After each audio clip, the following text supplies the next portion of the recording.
नमस्कार, मैं हूं आपके साथ हर्षिता तोमर। आप देख रहे हैं महाकाल टुडे। आइए रुक करते हैं शहर की खास खबरों की ओर।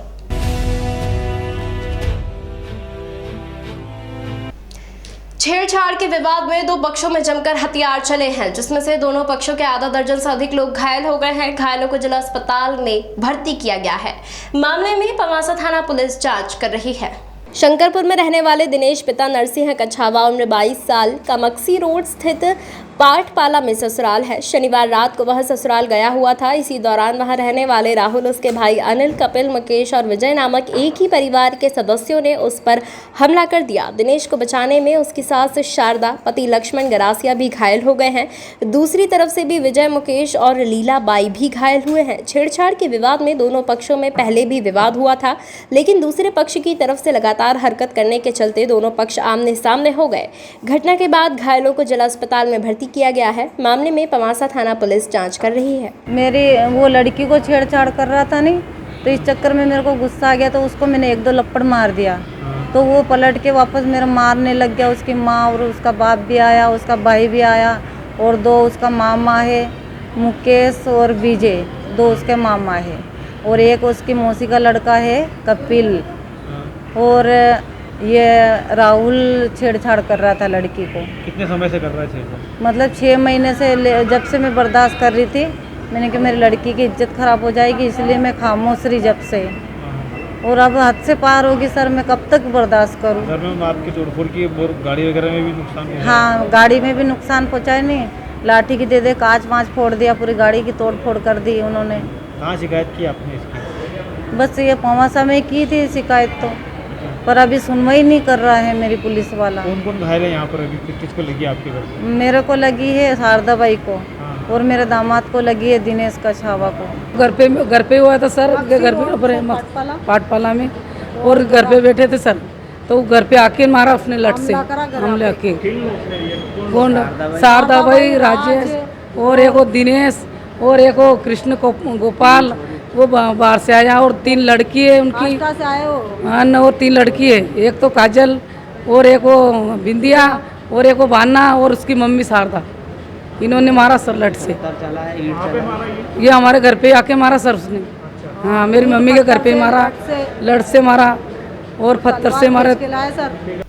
दुष्कर्म के मामले में फरार महाकाल सिंधी कॉलोनी निवासी आरोपी को थाना माधवनगर पुलिस ने गिरफ्तार कर लिया है।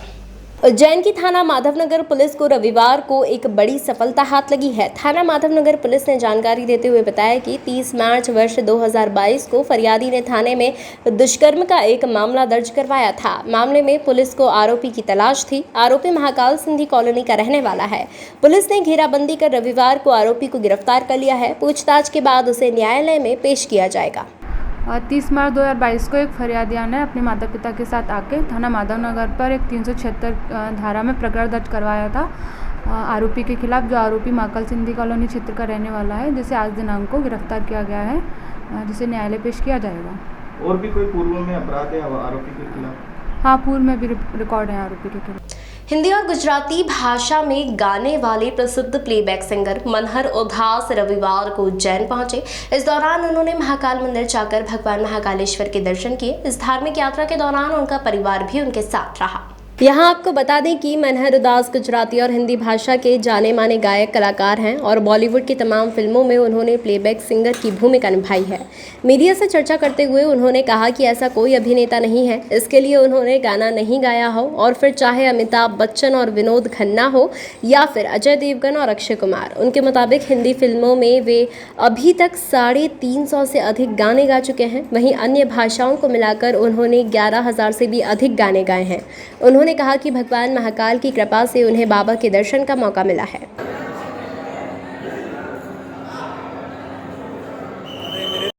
पहले तो जय श्री महाकाल। बाबा से मांगना मुझे लगता है कि उचित नहीं है, क्योंकि बाबा सब जानते हैं उन्हें क्या देना है हमको और किस वक्त देना है, सब वही जानते हैं। मेरा बहुत बड़ा सौभाग्य है, मैं कल ही अमेरिका से लौटा हूँ और आज बाबा ने मुझे यहाँ बुला लिया। इतने सुंदर दर्शन करवा दिए कि मैं बता नहीं सकता हूँ। मैं मेरा पूरा परिवार जो है आज धन्यता महसूस कर रहे हैं कि महाकाल बाबा ने आज हमें दर्शन दे दिया। बार बार बाबा के दर्शन के लिए हम आते रहें, यही हम बाबा से प्रार्थना करते हैं। सर नया गाना है, कौन से नए गाने अभी एक जाके मैंने अभी बाबा के चरणों में रखा है। मैं नया गुजराती गज़ल का एल्बम बना रहा हूँ, तो वो बाबा के चरणों में रख के मैं ले जा रहा हूँ। तो मुझे पूरी उम्मीद है कि दुनिया भर में पहुँचेगा सबके लिए। हिंदी फिल्म के कोई भी स्टार ऐसे नहीं है जिसके लिए मैंने प्लेबैक नहीं किया है। राइट फ्रॉम अमिताभ बच्चन जी, जिनके लिए मैंने अभिमान में गाया था, और उसके बाद उनके साथ भी मैंने तूफ़ान फिल्म में डोंट वरी बी हैप्पी गाना गाया था।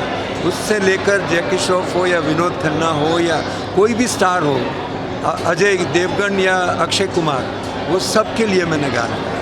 चैत्र नवरात्रि के 9वें दिन रामनवमी पर शहीद पार्क पर कन्या पूजन का आयोजन किया गया। इस दौरान देवी स्वरूपा कन्याओं का पग पूजन कर कन्या भोज भी किया गया। दरअसल सोमवार को विश्व हिंदू परिषद बजरंग दल और अंकित चौबे मित्र मंडल द्वारा शहीद पार्क पर रामनवमी के पावन मौके पर कन्या पग पूजन का आयोजन किया गया। इस दौरान यहां 700 से अधिक देवी स्वरूपा कन्याओं को लाकर उनका पाद प्रक्षालन कर पूजन भी किया गया। बाद में यहाँ कन्या भोज का भी आयोजन किया गया और देवी स्वरूपा कन्याओं को पढ़ाई लिखाई की सामग्री वितरित की गई।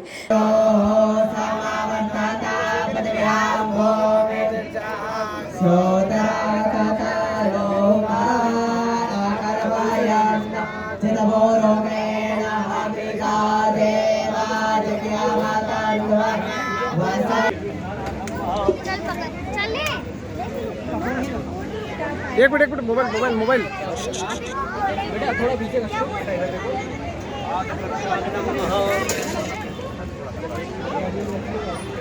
भैया, थोड़ा सा आगे आइए ना।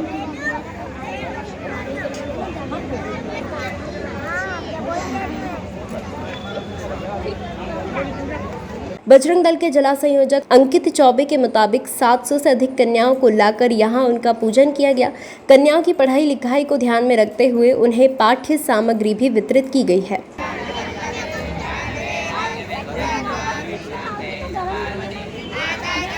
चैत्र नवरात्रि के पावन पर्व पर रामनवमी की पुण्य तिथि के उपलक्ष्य में आज यहाँ पर माँ भक्त मंडल, विश्व हिंदू परिषद, बजरंग दल और अंकित चौबे मित्र मंडली के संयुक्त तत्वाधान में लगभग 700 से अधिक कन्याओं का पग पूजन कार्यक्रम यहाँ पर आयोजित किया है। पग पूजन के पश्चात कन्या भोज, और जो कन्याएं हमने यहाँ पर बुलवाई है उन कन्याओं, वो चूँकि ज़रूरतमंद कन्याएं जो ऐसी बस्तियों में जिनको प्रॉपर तरीके से पढ़ाई के लिए साधन सामग्री नहीं मिल पाती है, ऐसी कन्याओं को यहाँ पर लेकर आया गया है। उनको इन सब आयोजन के बाद में पढ़ाई के लिए कॉपियाँ, पेन, पेंसिल और स्केच पेन और ऐसी व्यवस्था यहाँ पर मित्र मंडली के द्वारा की गई हुई है। कांग्रेस की राष्ट्रीय महासचिव प्रियंका गांधी के पति रॉबर्ट वाड्रा सोमवार को अचानक उज्जैन पहुंचे और यहां पहुंचकर भगवान महाकालेश्वर के दर्शन किए। इस दौरान उन्होंने मीडिया से भी चर्चा की और किसी राजनीतिक सवाल का जवाब न देने को कहते कहते भाजपा सरकार पर सीधा निशाना साधने से भी नहीं चूके। कांग्रेस की राष्ट्रीय महासचिव प्रियंका गांधी के पति रॉबर्ट वाड्रा ने सोमवार को उज्जैन पहुंचकर भगवान महाकालेश्वर के दर्शन की। दर्शन करने के बाद उन्होंने मीडिया से भी बात की और कहा कि अपने परिवार की खुशहाली के लिए उज्जैन पूजन पाठ किया है। वे कोई राजनीतिक बयान नहीं देंगे, लेकिन जाते जाते कह गए कि भाजपा ने महाकाल मंदिर के विकास के लिए कोई काम नहीं किया है। पूर्व में कांग्रेस सरकार ने जो किया उसके कारण महाकाल में काम दिख रहा है। गर्भगृह में पूजन के बाद उन्होंने कहा कि महाकाल मंदिर में दर्शन कर बहुत शांति मिली है, देश में प्रगति हो, अपने परिवार की खुशहाली के लिए पूजन पाठ किया है। उनके मुताबिक पूर्व में कांग्रेस सरकार ने जो किया उसके कारण आज महाकाल में ये सब दिख रहा है। बीजेपी की सरकार ने कुछ भी नहीं किया है। बढ़ती महंगाई को लेकर उन्होंने कहा कि महंगाई बढ़ती जा रही है। सरकार के हुक्मरानों के बारे में उन्होंने कहा कि ये आम लोगों के बारे में नहीं सोचते हैं, सिर्फ अपने बारे में सोचते हैं। उन्होंने सभी को रामनवमी की बधाई भी दी है।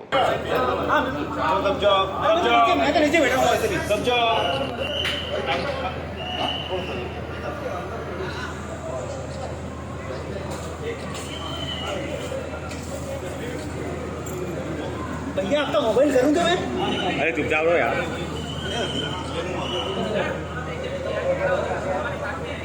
बहुत बढ़िया, बहुत मेरे को ब्लेसिंग्स मिली हैं, आशीर्वाद मिला है अपने परिवार के लिए, देशवासियों के लिए।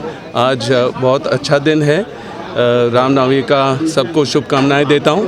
और यहाँ आके मुझे बहुत ही शांति, खुशी और ऐसे मिल रही है कि पूरे देशवासियों के साथ मुझे और एकजुट होकर आगे बढ़ना चाहिए और देश में प्रगति होनी चाहिए। और मैं यही कहूँगा कि सबको खुशी रहना चाहिए। आजकल कोविड का समय है और कोविड बढ़ता जा रहा है, उनके लिए भी मैंने प्रार्थना की है कि सब खुशी से रहें। और यही बोलूँगा कि मैं यहाँ आकर, मेरा पूरा देश भर में स्पिरिचुअल विज़िट होता है, तो मैं यहाँ आया हूँ और मेरे जो सहयोगी हैं उन्होंने मेरे को नया दरवाज़ा खोल के दिया है कि, और यहाँ से जैसे मैं कह रहा हूँ आशीर्वाद लेकर जा रहा हूँ और अपने परिवार के लिए। और यही बोलूँगा कि जो हमारी सरकार ने यहाँ महाकाल के लिए जो किया, उससे ये दिखाई दे रहा है मेरे ख्याल से बीजेपी की सरकार ने कुछ भी नहीं किया यहाँ। और मैं ज़्यादा राजनीतिक बात नहीं करना चाह रहा हूँ, पर यहाँ प्रगति होनी चाहिए। यहाँ देश भर से लोग आते हैं और मैं देखता हूँ कि हमारी सरकार ने जो दिया था उससे बदलाव आ रहा है और मैं यही बदलाव की उम्मीद करता हूँ और सबको आशीर्वाद देता हूँ। और यही बोलूँगा कि आज रामनवमी का शुभकामनाएं सबको देता हूँ। रेलवे को निजीकरण से बचाने, खाली पदों पर भर्ती किए जाने और पुरानी पेंशन स्कीम लागू किए जाने की मांग को लेकर रेलवे कर्मचारियों द्वारा आंदोलन की तैयारियां की जा रही है। रविवार को इसी आंदोलन की रूपरेखा बनाने के उद्देश्य से all India railway employees federation के पदाधिकारियों ने उज्जैन में मीडिया से चर्चा की और 11 से 12 अप्रैल को उज्जैन में आयोजित होने वाले रेलवे के अधिवेशन को लेकर जानकारी दी है। All India railway employees federation के महामंत्री शिव गोपाल मिश्रा के मुताबिक सरकार को न केवल रेलवे का निजीकरण रोकना चाहिए बल्कि रेलवे में खाली पड़े 3 लाख से अधिक रेलवे अधिकारियों और कर्मचारियों की भर्ती शुरू करनी चाहिए। उन्होंने पुरानी पेंशन स्कीम भी लागू करने की वकालत की है। हमारे साथ ऑल इंडिया रेलवे फेडरेशन के कार्यवाहक अध्यक्ष, साथ ही जो होस्ट भी हैं इस ARF के कन्वेंशन के, साथ ही JR भोसले और कोषाध्यक्ष साथी शंकर राव जी भी हैं। 2 दिन के लिए 11 और 12 को ऑल इंडिया रेलवे फेडरेशन का ऑल इंडिया की यहाँ पर कन्वेंशन है और उस कन्वेंशन में हम लोग अपनी रिपोर्ट और अकाउंट्स के अलावा कई प्रस्तावों पर चर्चा करने वाले हैं। जो मूल बात हम लोग यहाँ पर बात करने वाले हैं वो बात है रेल को बचाने की। प्राइवेटाइजेशन के खिलाफ, निगमीकरण के खिलाफ, मॉनिटाइजेशन के खिलाफ हम प्रस्ताव लेने वाले हैं। हम जो नए बच्चे और बच्चियाँ 1 जनवरी 2004 के बाद भर्ती हुए हैं उनके लिए पुरानी पेंशन बहाली की मांग करने वाले हैं। हम जो हमारी 3 लाख से ज़्यादा पोस्टें खाली हैं उस पर रोज़गार, लोगों को रोज़गार मिले, भर्ती हो और काम का बोझ कम हो रेल कर्मचारियों पर, उसके लिए बात करने वाले हैं। रेल सुरक्षित और जो है विकास के मार्ग पर चले, हम इसके बारे में बातचीत करने वाले हैं। इस देश को बचाने के लिए जो हम लोग देश बचाओ, रेल बचाओ का आंदोलन छेड़े हैं पूरे देश के अंदर, उसमें तमाम लोगों को जोड़ करके देश के हम इस रेल को बचा रहे हैं उपभोक्ताओं के हित के लिए। कब से ये आंदोलन शुरू होगा? आंदोलन का फैसला हम लोग करेंगे अभी कल और परसों 12 तारीख को, जब हमारा अधिवेशन का आखिरी दिन होगा और उसके बाद सूचना देंगे। लेकिन एक बात निश्चित है कि हम लोगों ने तमाम जो राज्य कर्मचारी हैं, केंद्र सरकार के कर्मचारी हैं जो पुरानी पेंशन में आते हैं और नई पेंशन में भेज दिए गए हैं, उनके बारे में हम लोगों ने फैसला किया है। अगला सेशन जो पार्लियामेंट का होगा उस पर हम लोग किसी दिन दिल्ली में एक बहुत बड़ा प्रदर्शन करेंगे। भगवान महाकाल के मंदिर में आकर दान पुण्य करने वालों की भी कमी नहीं है। हर रोज सैकड़ों की संख्या में श्रद्धालु भगवान महाकाल के मंदिर पहुंचकर दान पुण्य कर रहे हैं। भगवान महाकाल के मंदिर में आकर दान पुण्य करने वालों की भी कमी नहीं है। हर रोज सैकड़ों की संख्या में श्रद्धालु भगवान महाकाल के मंदिर पहुंचकर दान कर रहे हैं। रविवार को इसी कड़ी में भगवान महाकालेश्वर के भक्त मंदिर पहुंचकर 3 लड़ी वाला छत्र भगवान महाकालेश्वर को अर्पित किया है।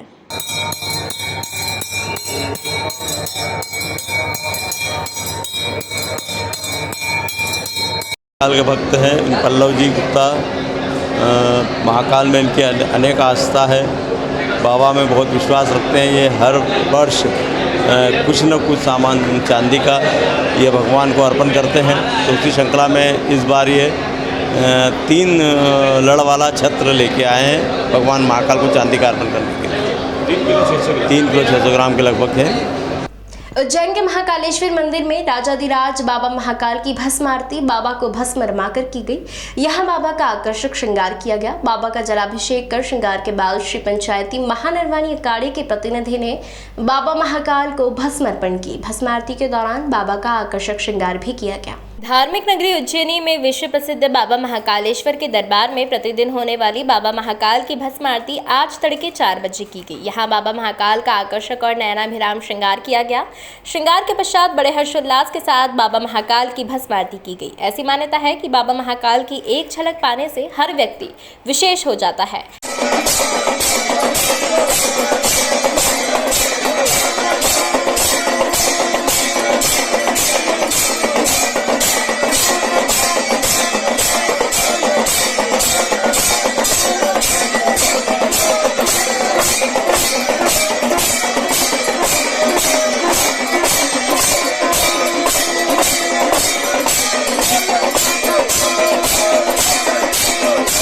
नित्य प्रतिदिन होने वाली भस्म आरती में बाबा महाकाल का पंचामृत अभिषेक हुआ, अर्थात दूध, दही, घी, शक्कर एवं शहद से बाबा महाकाल को नहलाया गया। उसके बाद चंदन का लेपन कर सुगंधित द्रव्य चढ़ाए गए और बाबा को भांग और सूखे मेवे से श्रृंगारित किया गया।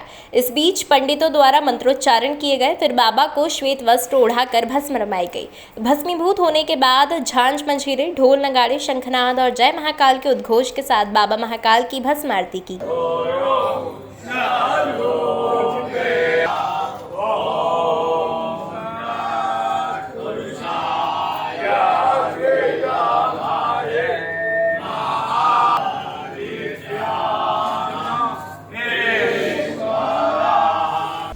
इस अंक में फिलहाल इतना ही। अगले अंक में फिर मुलाकात होगी। तब तक के लिए जुड़े रहिएगा महाकाल टुडे के साथ। मेरी आपसे फिर होगी मुलाकात। नमस्कार।